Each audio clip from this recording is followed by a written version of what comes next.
নিজের ভোট দিতে গিয়ে ভোট দিতে পারলেন না এক মহিলা। ভোট দিতে গিয়ে নিজের ভোট নিজে দিতে পারলেন না এক সাধারণ ভোটার। লাইনে দাঁড়িয়ে বুথে পৌঁছানোর পর জানতে পারলেন তার গণতান্ত্রিক অধিকার আগেই কেউ কেড়ে নিয়েছে।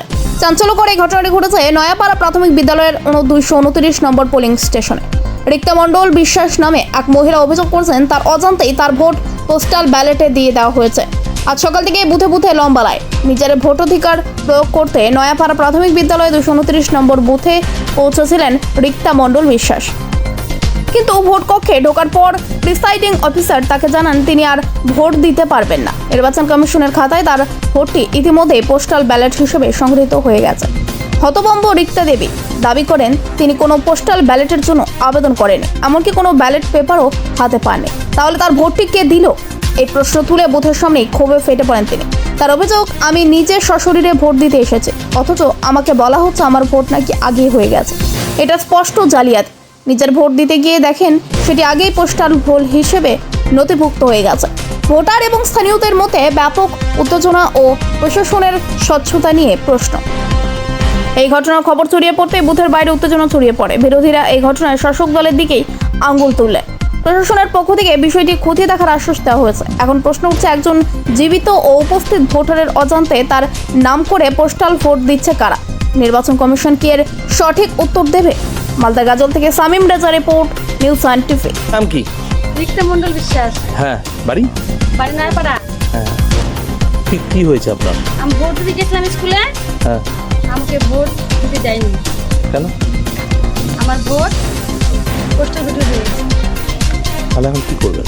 এখন আমি ভোট দিতে যাচ্ছি, আমাকে ভোট দিতে দিবে না। হ্যাঁ, পোস্টাল ভোট হয়ে গেছে। কে বললো? স্যাররা বললো। কি বললো?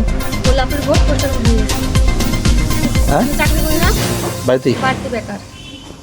আবেদন করেছিলেন পোস্টাল না ভোটে? না, তাহলে এই ভোটটা হলো কি করে বা কিছু? তা এখন আমি জানি না।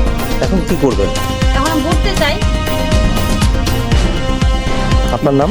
রিক্তা মণ্ডল বিশ্বাস। বাড়ি জানাবো অবশ্যই। কোথায় জানাবেন?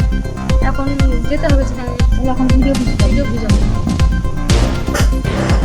বড় বাজে জিনিস, সেটা হচ্ছে একজন গৃহবধূ রিক্তা মণ্ডল বিশ্বাস, উনি ভোট দিতে এসেছিলেন 229 নম্বর বুথে। ভোট দিতে এসে দেখা যায় ওনার ভোটটা অলরেডি ডান হয়ে গেছে ভোটটা। এবার সেক্ষেত্রে উনি গৃহবধূ, তার পোস্টাল ব্যালটে ভোট হওয়ারও কথা নয়, কিন্তু কোথায় কি মিস্টেক হলো বিডিও সাহেবের সঙ্গে কথা বলে ফার্দার দেখছি যে ওটাকে কী করা যায়। কারণ উনি ভোট দিবেন বলে এসেছিলেন এবং উনি প্রচণ্ড মর্মাহত যে ওনার ভোটটা কীভাবে হয়ে গেল, কেন হয়ে গেল।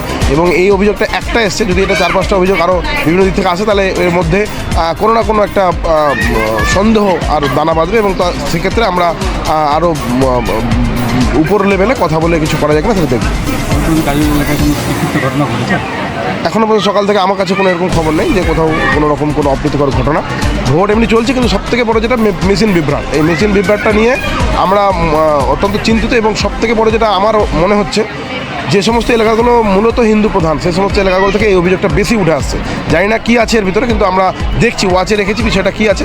মূলত হিন্দু প্রধান এলাকা, যেমন যেখানে আমি আছি 227 নম্বর বুথ, এখানে পরপর 227, 28 এরকম 26, 3টে মতো বুথ এখানে আছে রামচন্দ্র সাহা বালিকা বিদ্যালয়।